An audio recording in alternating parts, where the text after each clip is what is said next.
Hello friends, स्वागत है आप सभी का आज के इस वीडियो में। आज के इस वीडियो में मैं लाई हूँ क्लास 12th सामान्य हिंदी। सामान्य हिंदी में हम पढ़ेंगे आज अयोध्या सिंह उपाध्याय हरिऔंध का जो पवन दूतिका उन्होंने पद्य में लिखा हुआ है। पवन दूतिका चैप्टर हमने लिया है। सामान्य हिंदी का ये पहला चैप्टर है और साहित्य हिंदी का ये तीसरा चैप्टर है। ये साहित्य हिंदी वाले और सामान्य हिंदी वाले दोनों स्टूडेंट पढ़ सकते हैं क्योंकि अयोध्या सिंह उपाध्याय हरिऔंध दोनों चैप्टर में है। तो हम इसमें आप लोगों को संदर्भ, प्रसंग, व्याख्या ये तीनों चीज़ों के बारे में आपको बताएंगे। तो चलिए स्टार्ट करते हैं। क्या है?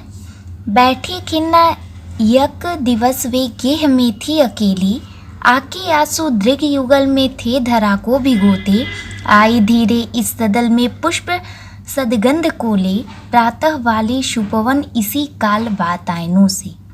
संतापों को विपुल बढ़ता देख के दुखिता हो, धीरे बोली सदुख उससे श्रीमती राधिका यूं, प्यारी प्रातः पवन इतना क्यों मुझे है सताती, क्या तू भी है कलुषित हुई काल की क्रूरता से। ये दोनों पद्यों का हम एक ही में बताएंगे क्योंकि दोनों का जो प्रसंग है वो समान ही है। दोनों का प्रसंग निकल के एक ही आएगा, तो इसलिए ये दोनों को हम एक ही में आपको बताएंगे। तो सबसे पहले हमारा आता है संदर्भ। तो संदर्भ को हम देख लेते हैं कैसे संदर्भ को हम जानते हैं या कैसे लिखते हैं। और संदर्भ होता क्या है? संदर्भ वो होता है जिसमें हम लेखक रचयिताकार का हम नाम बताते हैं और उनके द्वारा जो उन्होंने पद्य में रचना की है या गद्य में जो भी उन्होंने रचना की है या किस पाठ से लिया गया है, किस पुस्तक से लिया गया है, वो हम संदर्भ में हम बताते हैं। तो इसे हम आपको लिख के बताते हैं कैसे ये होता है। देखिए हमने पहले से यहाँ पे लिख लिया है संदर्भ। प्रस्तुत पद्यांश हमारी हिंदी पाठ्य पुस्तक किससे? हिंदी पाठ्य पुस्तक हिंदी में संकलित अयोध्या सिंह उपाध्याय हरिऔंध द्वारा रचित पवन दूतिका शीर्षक कविता से उद्धृत है। मीन्स लिया गया है। मतलब क्या हो गया? लिया गया है किससे? हिंदी पाठ्य पुस्तक से। और लिखा किसने है? अयोध्या सिंह उपाध्याय हरिऔंध ने द्वारा रचित कौन सी रचना है? पवन दूतिका। इसी के पवन दूतिका का ही हम पद्य के बारे में जानेंगे। एक एक पद्य को हम बारी बारी आपको उसका प्रसंग और व्याख्या समझाएंगे। तो चलिए शुरू करते हैं। तो जो इसका प्रसंग निकलेगा वो इन्हीं दो लाइनों से निकलेगा। प्रातः वाली सुपवन इसी काल वातायनों से, संतापों को विपुल बढ़ता देख के दुखिता हो। तो प्रस्तुत पद्यांश में राधा द्वारा प्रातःकालीन पवन को, यहाँ सुपवन लिखा है ना, मीन्स पवन को फटकार लगाने का वर्णन किया गया है। और राधा को लगता है कि प्रातःकालीन जो पवन है उस जो सुगंधित वातायन से जो सुगंधित वायु ला रही है वो उसके दुख को विपुल बढ़ता देख के दुखिता हो। मीन्स उसके दुख को और अधिक बढ़ा रही है। कौन बढ़ा रही है? पवन दूतिका उसके दुख को, किसके? राधा के दुख को और बढ़ा रही है। हम इसको आपको कॉपी पे लिख के बताते हैं कि प्रसंग क्या है इसका। इसका जो प्रसंग है हमारा, प्रस्तुत पद्यांश में राधा द्वारा, तो इसका प्रसंग क्या है हमारा? प्रस्तुत पद्यांश में राधा द्वारा प्रातःकालीन पवन को फटकार लगाने का वर्णन किया गया है। राधा को लगता है कि प्रातः की सुगंधित वायु उसके दुख को और अधिक बढ़ा रही है। क्या कर रही है? बढ़ा रही है। अब हम आते हैं व्याख्या पे। इसका व्याख्या क्या होता है हमारा? तो इस पद्यांश का आपने संदर्भ प्रसंग जाना, अब हम व्याख्या जानते हैं। प्रसंग एक बार हम फिर से बता दे रहे हैं। प्रस्तुत पद्यांश में राधा द्वारा प्रातःकालीन पवन को फटकार लगाने का वर्णन किया गया और राधा को लगता है कि प्रातः की जो सुगंधित वायु है उसके दुख को अधिक बढ़ा रही है। अब हम इसका व्याख्या जानते हैं। कवि कहता है कि बैठी खिन्ना यक दिवस वे गेह में थी अकेली। खिन्ना मीन्स अप्रसन्न, यक मीन्स एक होता है, ठीक है। गेह मीन्स घर। तो क्या हो गया? बैठी खिन्ना यक दिवस वे गेह में थी अकेली। तभी कहता है कि एक दिन जब राधा उदास खिन्न मन के साथ, दुखी मन के साथ घर में अकेली बैठी हुई थी,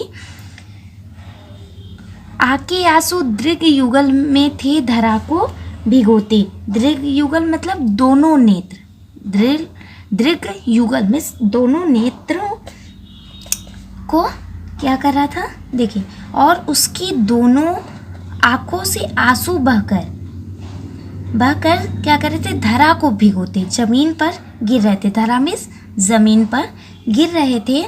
आई धीरे इस तदल में पुष्प सदगंध को ले, तभी प्रातःकालीन जो हवा है वो सुगंधित पवन, देखिए, आई धीरे इस सदल में पुष्प सदगंध को ले, प्रातः वाली शुभवन इसी काल वातायनों से। तो जो क्या हुआ, बैठी किन्ना एक दिवस वे गे में थी अकेली। जब राधा उदास खिन्न मन के साथ घर में बैठी हुई थी अकेली, तो उसकी जो दोनों आंखें थी, दृग युगल में दोनों आंखें थी, वो जमीन धरा को भिगो रहे थे। तभी प्रातःकालीन जो सुगंधित हवा है, प्रातःकालीन सुगंधित पुष्प सदगंध है ना, सुगंधित हवा रोशनदान से, वातायनोमिस क्या होता है, खिड़की होती है, रोशनदान झरोखा, उसके द्वारा क्या आ रही थी, घर के अंदर प्रवेश कर रही थी। क्या प्रवेश कर रही थी, प्रातःकालीन जो सुगंधित हवा थी वो प्रवेश कर रही थी। संतापों को विपुल बढ़ता देख के दुखिता हो, किंतु इससे राधा को दुख और अधिक बढ़ रहा था। राधा का जो दुख था वो और अधिक बढ़ गया और वह दुखी होकर धीरे बोली, सदुख उससे श्रीमती राधिका यू। वह दुखी होकर पवन को फटकार लगाते हुए बोली कि प्यारी प्रातः पवन, इतना क्यों मुझे है सताती, क्या तू भी है कलुषित हुई काल की क्रूरता से। तो राधा दुखी मन से कहती है कि, दुखी मन से पवन को फटकार लगाते हुए कहती है कि हे प्रातःकालीन पवन, तू मुझे क्यों है इतना सताती, क्या तू भी काल की क्रूरता से, क्रूरता मीन्स कठोरता से दूषित हो गई है, कलुषित हो गई है।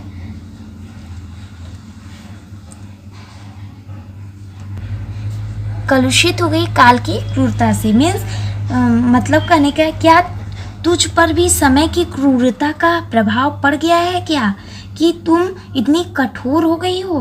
कहने का इसके कहने का तात्पर्य क्या है, दुखी राधा को जो सुगंधित पवन का जो वातावरण, जो झोंका सुगंधित खिड़कियों से जो आ रहा था, सुगंधित पुष्पित हवा, वो उसे उसके मन को क्या कर रहा था, दुखी कर रहा था। क्यों दुखी कर रहा था, क्योंकि वो श्री कृष्ण के वियोग में है। तो दुखी मन पे जब ठंडी ठंडी हवा आएगी तो उसे अच्छा तो वैसे लगेगा नहीं। तो वही कह रहा है कि इसे वह पवन की क्रूरता मान रही है, इसे वह राधा पवन की क्रूरता मान रही है और पवन से पूछ रही है आखिर वह इतना क्रूर, इतना निर्दयी, इतना कठोर क्यों हो गया है कि मेरे दुख को और बढ़ा रहा है, सुगंधित हवाओं को मेरे पास भेज के मुझे और मेरे दुख को और अधिक वो बढ़ा रहा है। यहाँ पवन ये एक स्त्रीलिंग है, सूर्य पुल्लिंग होता है और ये स्त्रीलिंग है। तो वही कह रही है कि तुम क्यों मेरे दुख को और अधिक बढ़ा रही हो। अब हम अगला देखते हैं। मेरे प्यारे नव जलत से कंज से नेत्र वाले, जाके आए न मधुवन से और न भेजा संदेशा। मैं रो रो के प्रिय विरह से बावली हो रही हूँ, जाके मेरी सब दुख कथा श्याम को तो सुना दे। ज्यों ही मेरा भवन तज तू अल्प आगे बढ़ेगी, शोभा वाली सुगध कितनी मंजो कुंजे मिलेंगी। प्यारी छाया मृदुल स्वर से मोह लेंगी तुझे वे, तो भी मेरा दुख लख वहाँ जा न विश्राम लेना। अब इसका हम संदर्भ जानते हैं। संदर्भ वही ऊपर वाला ही होगा, फिर भी हम आपको दिखा देते हैं। देखिए इसका भी संदर्भ वही होगा। प्रस्तुत पद्यांश हमारी हिंदी पाठ्य पुस्तक हिंदी में संकलित अयोध्या सिंह उपाध्याय हरिऔध द्वारा रचित पवन दूतिका शीर्षक कविता से उद्धृत है। अब हम इसका प्रसंग जानते हैं। इसका प्रसंग, हमें दूसरा वाला देखना है, जो मेरे प्यारे नव जलद से डैश डैश वाला जो दूसरा हम बता रहे हैं, तीसरा पद्य हमने लिया है, उसको हम ऐसे लिखते हैं, मेरे प्यारे डैश डैश, उसके अंदर का इसी के अंदर आता है डैश डैश करके नव विश्राम लेना, फिर संदर्भ वही ऊपर वाला जो हमने संदर्भ यहाँ बताया था ऐसे, फिर उसके बाद प्रसंग आता है। अभी हम इसका प्रसंग आपको बताते हैं, तीसरे वाले का क्या होगा। तीसरा चौथा एक में चूँकि बता रहे हैं हम, तो हम इसका प्रसंग बताते हैं, एक ही में प्रसंग निकलेगा इसका। आप चाहें पेपर में एक ही अगर पद्य से पूछे तो आप एक ही पद्य का प्रसंग केवल यही लिख के आप व्याख्या कर सकते हैं, कोई दिक्कत नहीं होगी, कोई काटेगा नहीं, क्योंकि उसका भी वही मतलब निकलेगा।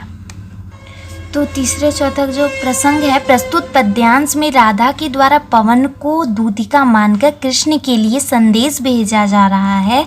वे पवन से मार्ग में पड़ने वाली सुषमा का वर्णन करते हुए उसे उससे प्रभावित नहीं होने के लिए कहती है। मार्ग में जो भी बाधाएं आएंगी उससे उसे रुकना नहीं है, जबकि राधा का जो संदेश है, राधा किसके द्वारा संदेश भेज रही है? पवन दूतिका के द्वारा भेज रही। तो मार्ग में जो भी आएंगे बाधाएं आएंगी, सुषमा जो भी बाधाएं आएंगी, उससे पवन दूतिका को रुकना नहीं है, उससे प्रभावित नहीं होना है, बल्कि निरंतर आगे बढ़ते रहना है और कृष्ण के पास संदेश को पहुंचाना है। वही इस पद्यांश में, इस तीसरे और चौथे इस पद्यांश में कह रही हैं राधा। तो हम इसको अब आगे जानते हैं कि राधा व्याख्या के द्वारा कि क्या कहना चाह रही हैं। तो इसका हम व्याख्या जानते हैं। तो जो राधा जी हैं वो पवन से अपनी विरह व्यथा बताते हुए राधा कहती हैं, राधा जी जो हैं वो अपनी विरह व्यथा किससे बता रही हैं? पवन दूतिका से बताते हुए कहती हैं कि मेरे प्यारे नव जलद से कंच से नेत्र वाले, नवीन बादल से शोभायमान व कमल समान सुंदर नेत्रों वाले मेरे देखिए, हम इसमें आपका बारी बारी सभी का शब्द अर्थ नहीं बता सकते, लेकिन अगर आपको शब्द अर्थ इसका जानना है तो आप कमेंट में हमें ज़रूर बताएं। हम आपको किसी भी वीडियो के स्टार्ट होने से पहले हम आपको बता देंगे। इसका अगला चैप्टर और सारे, इसमें बहुत सारे पद्यांश है, इसको स्टार्ट होने से पहले ही हम आपको उसका शब्दार्थ बता देंगे। तो अगर आपको वीडियो पसंद आए तो आप वीडियो को लाइक शेयर कमेंट ज़रूर करें और बेल आइकन पर प्रेस कर लें हमारे वीडियो को सबसे पहले पाने के लिए। तो क्या कह रही हैं अपने विरह व्यथा में? मेरे प्यारे नव जलद से कंज से नेत्र वाले, ये किसको कर रही हैं? श्री कृष्ण, अपने प्रीतम कृष्ण जी को कह रही हैं। क्या कर रही हैं कि नवीन बादल से शोभायमान एवं कमल समान, कंच कमल समान सुंदर नेत्रों वाले मेरे प्रियतम कृष्ण, ब्रज के इस जाके आए न मधुपन से और न भेजा संदेशा। कृष्ण जी से कहने के लिए कहती हैं कि अपने उस संदेशा में कह रही हैं कि संदेश में इस वन में मधुवन को छोड़कर जाके पश्चात फिर यहाँ नहीं आए, मधुबन जाके अब यहाँ दोबारा नहीं आए, और न तो कोई भेजा संदेशा, और उन्होंने मेरे लिए कोई भी संदेश ही नहीं भेजा।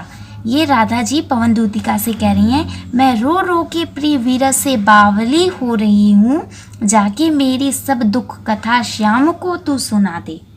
और उनसे बिछड़ कर मेरी दशा अत्यंत दयनीय हो गई है, मैं रोते रोते पागल हो रही हूँ, बावली भी पागल हो रही हूँ। अतः तू जाके मेरे इस दुखों को मेरे श्याम, मेरे कृष्ण जी को, मेरे प्रीतम को बता दे कि मैं कितनी दुखी हूँ, मैं कितनी मेरी दयनीय स्थिति है, और मैं उनके दुख में, उनके विरह में मैं बावली हो रही हूँ।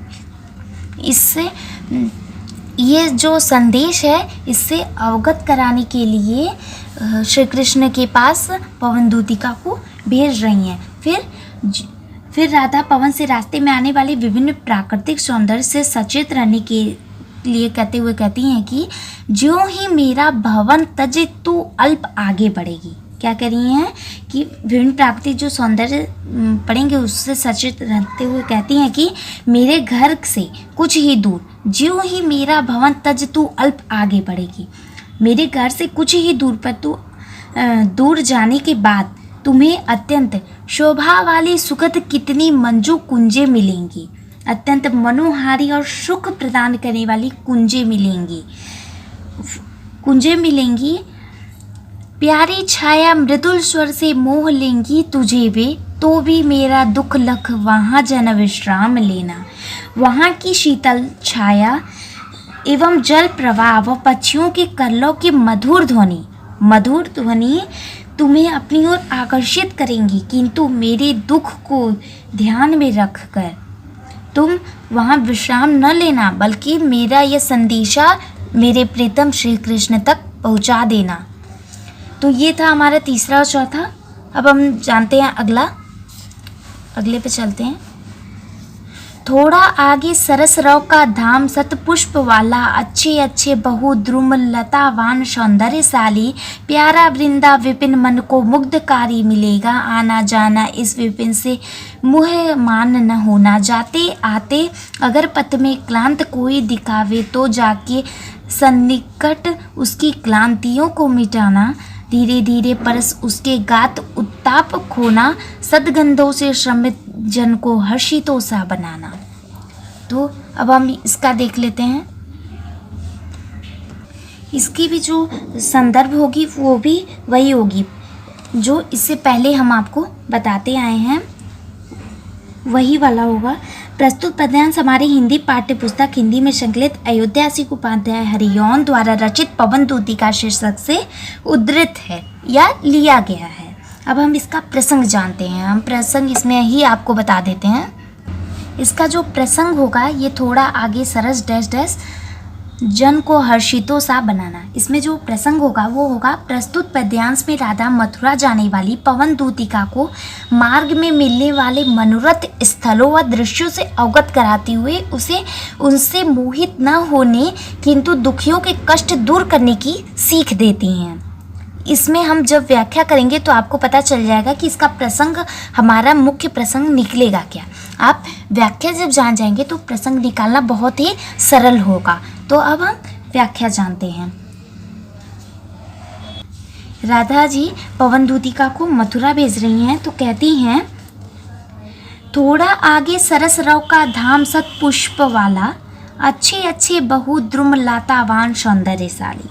यहाँ से तनिक आगे जाने पर तुम्हें अत्यंत रमणीय स्थल वृंदावन मिलेगा। सैकड़ों पुष्पों शतपुष्पों में शतपुष्प वाला में सैकड़ों पुष्पों वाले उस धाम में पक्षियों की मधुर ध्वनियाँ, तरह तरह की सरस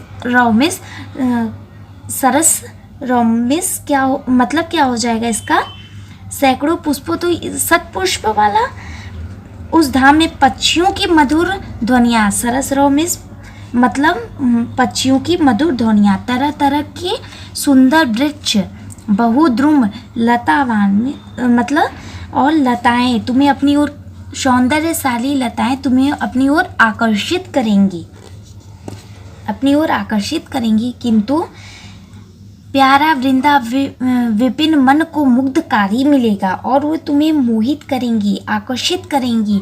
आना जाना इस विपिन से मुह माया न होना, किंतु आने जाने के क्रम में तुम उस वन से मोहित मत होना। तो मुह माना मतलब क्या कह रहा है कि मोहित मत होना। ये राधा जी पवन दूतिका से कहते हुए कह रही हैं कि तुम्हें रास्ते में सैकड़ों पुष्प मिलेंगे, सुगंधित पक्षियों की मधुर ध्वनियाँ तुम्हें सुनाई देंगी, सुंदर वृक्ष लताएं दिखाई देंगी, वृंदावन की मुग्धकारियाँ तुम्हें अपनी ओर आकर्षित करेंगी, वहाँ की सुंदरता तुम्हें अपनी ओर आकर्षित करेंगी, लेकिन फिर भी तुम वहाँ मोहित मत होना बल्कि आगे बढ़ती जाना। राधा दूतिका से आगे कहती हैं कि मार्ग में जाते जाते अगर पथ में क्लांत कोई दिखावे तो जाके सन्निकट उसकी क्लांतियों को मिटाना। तो मार्ग में तुम्हें राधा जी आगे कहती हैं कि अगर कोई रास्ते में तुम्हें थका हारा अगर पथ में क्लांत थका हारा व्यक्ति मिले तो तुम उसके पास जाना, क्लांति कोई दिखावे तो जाके सन्निकट उसके पास जाना, फिर क्लांतियों को मिटाना, फिर उसके धीरे धीरे उसके शरीर को स्पर्श कर दी, क्लांतियों को उसके दुख को मिटाना। देखिए, जाते जाते अगर पथ में क्लांत कोई दिखावे तो जाके सन्निकट उसकी क्लांतियों को मिटाना, धीरे धीरे परस उसके गात उत्ताप खोना, सदगंधों से श्रमित जन को हर्षितों सा बनाना।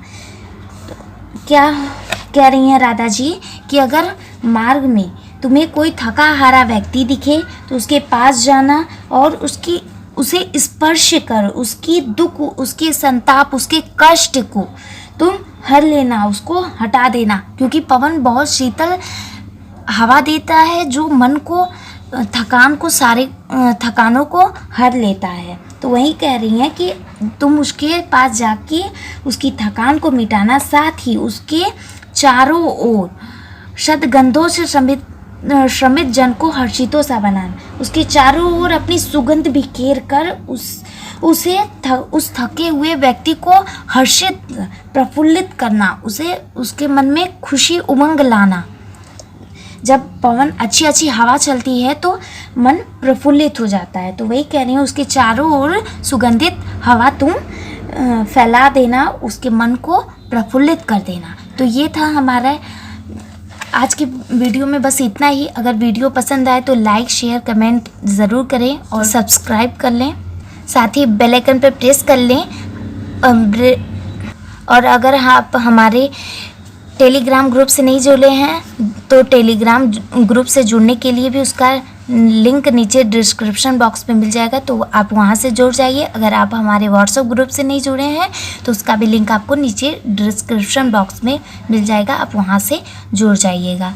तो कि इसके आगे का जो भी हम सारे का संदर्भ, प्रसंग, व्याख्या सभी कुछ बताएंगे इसके आने वाली वीडियो में। अगर आपको वो देखना है तो सबसे पहले हमारे चैनल को सब्सक्राइब ज़रूर कर लें। तो तब तक के लिए धन्यवाद।